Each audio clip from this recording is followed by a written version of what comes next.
Hello, in this video I'm gonna show you how to use keyboard unit converter on Samsung Galaxy S24 FE.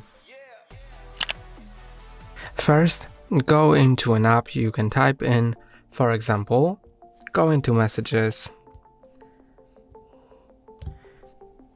then text someone, and now whenever you type in a value with a unit, for example, 54 centimeters. Then, when you press and hold on it, you can click on convert, and you can see that it quickly converts to inches, feet, and millimeter. You can also click on show more to show more, and you can, for example, copy the inch value and paste it like that. You'll need to remove the previous one.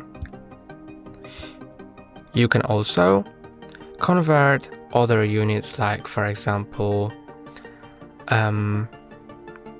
let's try velocity.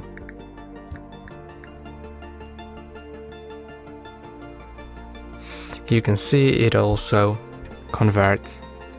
That's all for today. Don't forget to like and subscribe. See you next time.